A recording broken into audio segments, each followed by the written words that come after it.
السلام عليكم ورحمة الله وبركاته. ازيكم يا بنات؟ عاملين ايه؟ يا رب دايما تكونوا بخير. ما تنسوش اللايك والشير والاشتراك وتفعلوا علامة الجرس. النهاردة هنعمل البرجر في البيت، احسن وانضف بكتير من بتاع برا.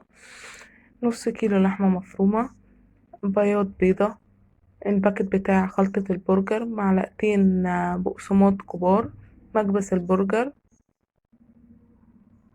للحشو، جبنة موتزاريلا وجبنة رومي مبشورة.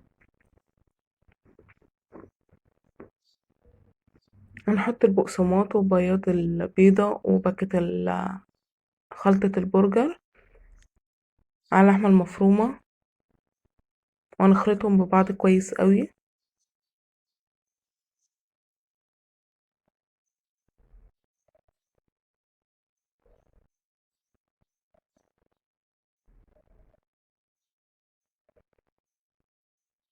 اهو يا بنات كده بعد ما خلطتهم كويس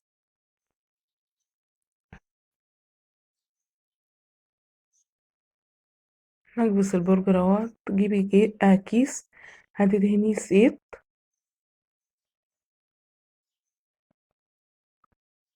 تاخدي قطعة لحمة مفرومة تعمليها كرة وتفرديها كده وتحشيها الحشوة المتواجدة عندك.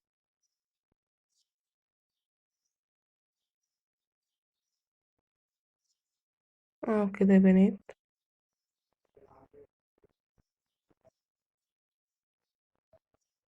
هنلمها كده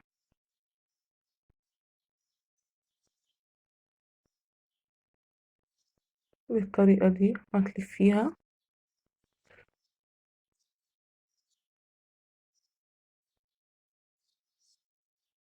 هنحطها في مكبس البرجر، تغطي عليها الأول بإيدك،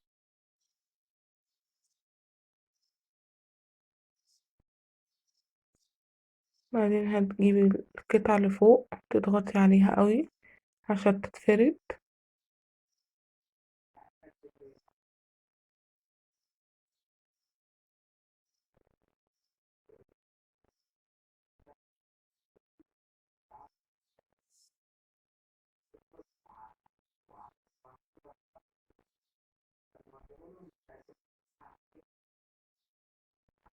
اهو كده يا بنات.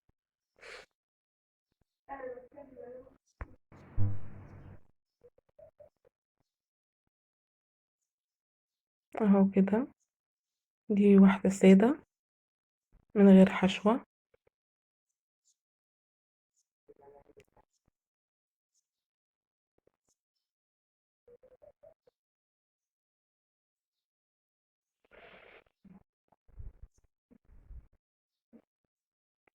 وهكذا لحد ما تكملي بقية الكمية اللي عندك أو الكمية اللي هتعمليها.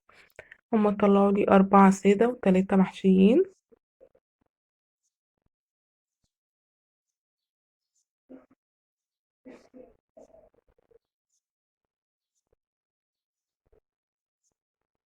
أنا هنا بحب أشوحها، متدخليها طبعا الفريزر تمسك شوية.